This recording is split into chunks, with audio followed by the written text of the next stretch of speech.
Starting سین میں ہم دیکھتے ہیں ایک عورت کو جس کا نام فنگ ہوتا ہے۔ وہ اپنا شہر چھوڑ کر ایک کشتی میں بیٹھے دوسرے شہر جا رہی ہوتی ہے۔ فنگ نے اپنے چھوٹے بیٹے کو اپنی پیٹھ پر باندھا ہوتا ہے اور اس کے ہاتھ میں ایک جادوئی گٹار ہوتا ہے، اور پھر اچانک سے سمندر میں ایک بہت بڑا لہر بنتا ہے جو اس کی طرف آتا ہے۔ فنگ گٹار کی مدد سے اس لہر کو ختم کرتی ہے، مگر دوبارہ سے ایک بہت بڑی لہر آتی ہے اور ان پر کشتی الٹتی ہے، اور خوش قسمتی سے دونوں ماں بیٹے بچتے ہیں۔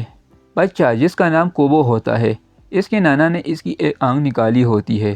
کچھ سال گزرنے کے بعد کوبو بڑا ہوتا ہے اور صبح کو اٹھ کر کھانا بناتا ہے اور خود بھی کھاتا ہے اور ماں کو بھی کھلاتا ہے۔ پھر ماں کو دھوپ میں بٹھا کے گاؤں کی طرف جاتا ہے۔ کوبو گاؤں کے بازار میں آتا ہے جہاں سارے لوگ اپنا اپنا کام کر رہے ہوتے ہیں۔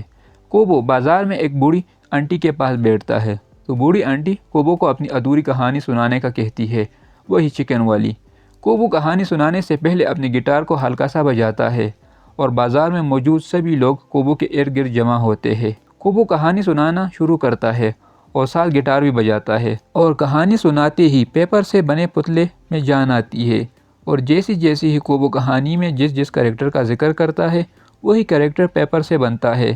کوبو ہانزو کی کہانی سناتا ہے کہ کیسے ہانزو ایک طاقتور یودھا تھا اور اس سے اس کی فیملی اور خاندان چھین لیا گیا تھا اور ہانزو کو مار دیا گیا تھا خطرناک مول کے ذریعے، کیونکہ ہانزو 3 ایسے شترو ڈھونڈنا چاہتا تھا جس سے وہ مور کو ختم کر سکے، اور ان شتروں میں پہلے تھا نہ ٹوٹنے والے تلوار، دوسری کوچ اور تیسری ہیلمٹ۔ اور اس سے پہلے ہانزو ان شتروں کو حاصل کرے، مول کے سپاہیوں نے ہانزو پر حملہ کر دیا اور کہانی سناتے سناتے ہی شام ہوتی ہے اور کہانی ادھوری رہ جاتی ہے، اور کوبو اپنے گھر واپس آتا ہے جہاں اس کی امی اسی طرح بیٹھی ہوتی ہے، اور پھر کوبو کی امی فنگ کو ہوش آتا ہے تو کوبو اپنے والد کے بارے میں ماں سے پوچھتا ہے۔ فنگ بتاتی ہے تمہارے والد ہانزو ایک مہان یودھا تھے، اور تمہارے نانا مول اور میری بہنوں نے تمہارے فادر کو مارا اور نانا نے تمہاری ایک آنکھ نکالی، اور پھر کہتی ہے کہ تم کو ہمیشہ رات کے اندھیرے سے بچنا ہوگا ورنہ مول اور میری بہنیں تم کو ڈھونڈ لیں گے۔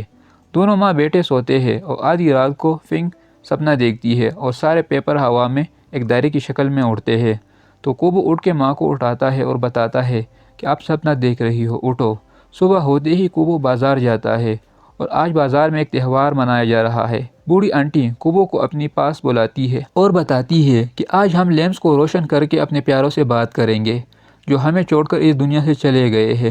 بوڑھی آنٹی کوبو سے پوچھتی ہے کہ کیا تم نے بھی کسی سے بات کرنی ہے؟ تو جل جاؤ قبرستان اور ادھر لیمپس رکھو۔ کوبو بھاگ کے قبرستان آتا ہے اور پیپر سے لیمپس بناتا ہے اور ایک پتھر کے اوپر رکھ کر پرارتھنا کرتا ہے اور اپنے والد کو بلانے کی کوشش کرتا ہے۔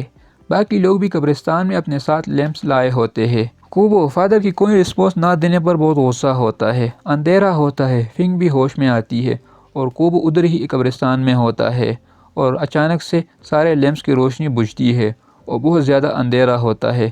فنگ کی چڑیل بہنیں کوبو کو ڈھونڈ لیتے ہیں اور کوبو کو بتاتے ہیں کہ ہم تمہارے موسیا ہیں اور بس ہم کو تمہاری دوسری آنکھ چاہیے۔ کوبو بھاگتا ہے، موسیا بھی ان کا پیچھا کرتے ہیں۔ کوبو گاؤں والوں سے مدد مانگتا ہے مگر چڑیل گاؤں کی تباہ کر دیتی ہے، اور جیسی ہی چڑیل کوبو کو پکڑنے ہی والا ہوتی ہے، فنگ آتی ہے اور بیٹے سے گٹار لے کر چڑیل یعنی اپنی بہنوں کو تھوڑی دیر کے لیے روکتی ہے اور بیٹے کو بتاتی ہے کہ تم نے 3 اسروں کو ڈھونڈنا ہے تبھی تم ان کا مقابلہ کر پاؤ گے، اور بیٹے کو جادوئی پر لگا کے یہاں سے کسی اور جگہ بھیجتی ہے اور خود چڑیلوں سے لڑتی ہے۔ کوبو کو جب ہوش آتا ہے تو وہ ایک برفانی علاقے میں ہوتا ہے اور ایک منکی جو کہ کوبو کو کہتی ہے ہمیں یہاں سے جلدی نکلنا ہوگا، تمہاری موسیا اتنی دور نہیں ہے۔ تو کوبو بندر کے پیٹھ پر بیٹھ کر ایک جگہ پر آ کر رکتا ہے اور رات گزارنے ایک بہت بڑے مردہ فش کے اندر پناہ لیتے ہیں۔ منکی کھانا بناتی ہے اور کوبو کو کہتی ہے کہ تم مجھ سے 3 سوال پوچھ سکتے ہو۔ کوبو منکی سے پوچھتا ہے تم کون ہو؟ تو وہ بتاتی ہے میں وہی لکڑی سے بنی منکی ہوں جو تم ہمیشہ اپنے بیگ میں رکھتے تھے اور تمہاری ماں نے اپنی آخری جادو استعمال کر کے مجھے زندہ کیا۔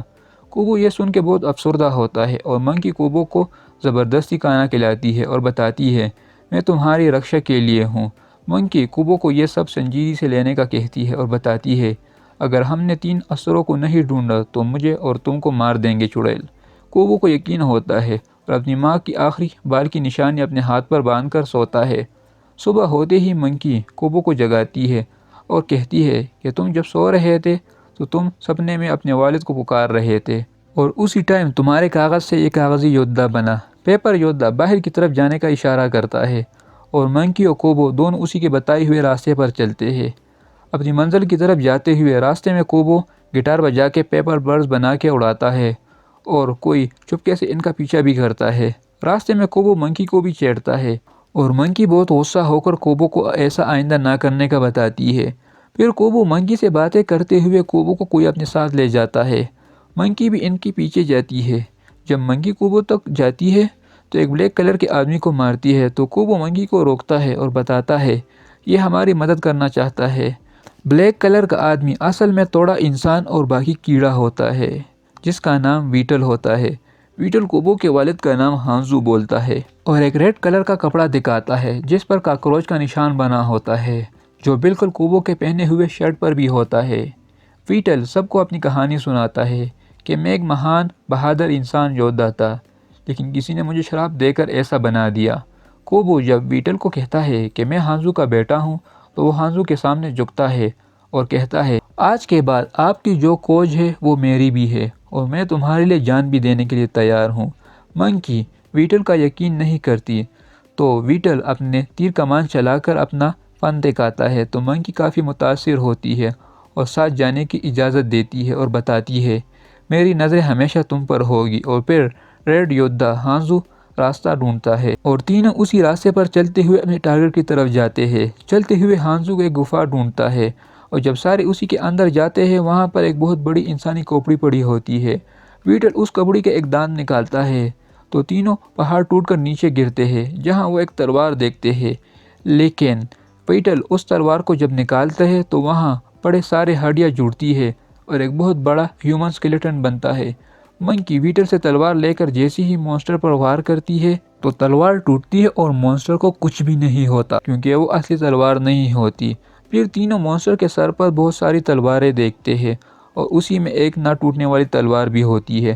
مونسٹر منکی کو پکڑتا ہے اور ویٹل کوبو کو پکڑ کے اڑتا ہے اور مونسٹر کے سر پر تلوار ڈھونڈتا ہے، لیکن تلوار ڈھونڈتے وقت مونسٹر ویٹل کو پکڑتا ہے اور کوبو کو اپنے سر سے دور پھینکتا ہے۔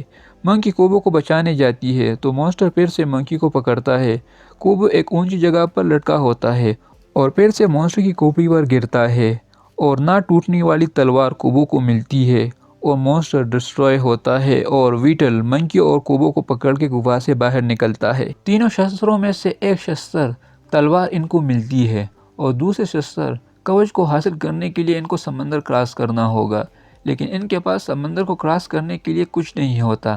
منکی اور ویٹل سمندر کو کراس کیسے کرے آپس میں بحث کرتے ہیں تو اسی دوران کوبو گٹار کو بجا کر درختوں کی پتوں سے کشتی بناتا ہے اور تینوں کشتی میں سوار ہو کر دوسرے شستر کو ڈھونڈتے ہیں۔ کشتی میں ویٹل کوبو کو تیر چلانا سکھاتا ہے اور پھر مچھلی پکڑ کے مل کر کھاتے ہیں۔ کوچ کو ڈھونڈتے ہوئے شام ہوتی ہے اور بہت بڑا طوفان آتا ہے تو اسی دوران ہانزو نیچے پانی کی طرف اشارہ کرتا ہے کہ کوچ نیچے پانی میں ہے تو ویٹل دونوں کو بتاتا ہے کہ میں پانی میں کافی دیر تک سانس روک سکتا ہوں اور اس لیے میں کوچ کو ڈھونڈنے جاؤں گا تو کوبو اس کو بتاتا ہے کہ نیچے پانی میں رہسیہ آنکھیں ہیں اور وہ لوگوں کو اپنے وش میں کرتی ہے اور تم اس کی آنکھوں میں بالکل نہیں دیکھنا۔ اور پھر ویٹل پانی میں کودتا ہے۔ چڑیلوں کو بھی کوبو کی لوکیشن کا پتہ چلتا ہے اور چڑیل کوبو کو پکڑنے آتے ہیں۔ منکی اور چڑیل آپس میں لڑتی ہے اور کوبو پانی میں کودتا ہے اور اس کو کوچ نظر آتا ہے، لیکن جیسے ہی کوبو کوچ پہنتا ہے تو رہسیہ آنکھیں کوبو کو گھیرتی ہے۔ منکی اور چڑیل آپس میں لڑ رہی ہوتی ہے۔ ویٹل پانی سے باہر آتا ہے تو منکی ویٹل کو بتاتی ہے کہ کوبو ابھی تک پانی سے باہر نہیں آیا اور پھر بندر چڑیل کو پکڑ کے زنجیر سے باندھتی ہے۔ ویٹل واپس پانی میں کوبو کے پیچھے جاتا ہے۔ کوبو کو جادوئی آنکھیں اپنے وش میں کرتی ہے اور اس کی ماں اور بندر کی شکل دکھاتی ہے، مگر پھر جیسے ہی کوبو کو آنکھ اپنی طرف کھینچتی ہے تو وقت پر ویٹل آ کر کوبو کو بچاتا ہے۔ منکی کو چڑیل زخمی کرتی ہے اور پھر منکی تلوار اٹھا کے چڑیل کو مارتی ہے۔ ویٹل کوبو کو بے ہوشی کی حالت میں پانی سے نکالتا ہے۔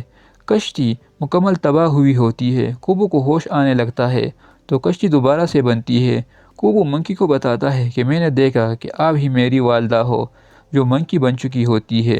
سب ایک غار میں رات گزارنے آتے ہیں اور منکی کوبو کو اپنی کہانی سناتی ہے کہ میرے تمہارے فادر ہانزو کو مارنے آئی تھی، لیکن ہم دونوں کو پیار ہو گیا اور پھر تم پیدا ہوئے اور تمہارے نانا اور ہانزو کے درمیان جنگ ہوئی اور نانا نے تمہاری آنکھ نکالی اور تمہارے فادر کو مار دیا اور میں وہاں سے بھاگ گئی۔ منکی ویٹل کو بتاتی ہے کہ وہ جادو جس نے مجھے ابھی تک زندہ رکھا ہے بہت جلد ختم ہونے والا ہے اور میں کبھی بھی مر سکتی ہوں۔ کوبو سپنا دیکھتا ہے۔ سپنے میں کوبو کو نانا ہیلمٹ کے بارے میں بتاتا ہے کہ وہ تمہارے فادر کے قلعے میں ہے۔ تو صبح ہوتے ہی کوبو جاگتا ہے اور منکی اور ویٹل کو بھی جگاتا ہے اور اپنے فادر ہانزو کے قلعے میں جاتا ہے اور ہیلمٹ ڈھونڈتے ہیں، مگر یہ سب ایک چال ہوتی ہے اور دوسری چڑیل آ کر وائٹل، منکی اور کوبو کو پکڑتی ہے۔ چڑیل منکی کو بتاتی ہے کہ وائٹل ہی ہانزو ہے اور پھر وائٹل کو مارتی ہے اور اس کے بعد منکی کو بھی مارتی ہے، لیکن اسی وقت ہی کوبو گٹار اٹھا کر چڑیل کو بھی مارتا ہے۔ ہانزو کا پتلا نقشے کی طرف اشارہ کرتا ہے اور کوبو اس نقشے کو دیکھ کر اپنے جادو کی مدد سے واپس گاؤں جاتا ہے، جہاں کوبو کو تیسرا استر ہیلمٹ بھی ملتا ہے اور گاؤں والوں کو گاؤں سے جانے کا کہتا ہے۔ اور پھر کوبو کا نانا مول آتا ہے۔ مول ڈریگن کی شکل میں بدلتا ہے اور کوبو سے لڑتا ہے، تو کوبو ہیلمٹ کوچ اتارتا ہے اور گٹار کو اٹھا کے لیمپس کی روشنی سے مرے لوگوں کی روح نکال کر اس کی روشنی سے ڈریگن کو مارتا ہے اور مول دوبارہ سے انسان بنتا ہے، لیکن مول کی ساری یادداشت ختم ہوتی ہے اور ایک عام انسان بنتا ہے۔ کوبو ایک پتھر پر لیمپس رکھتا ہے اور اپنے فادر اور مدر کو یاد کرتا ہے اور دونوں کی روحیں واپس کوبو کے پاس آتی ہے اور یہاں ہوتا ہے مووی کا دی اینڈ۔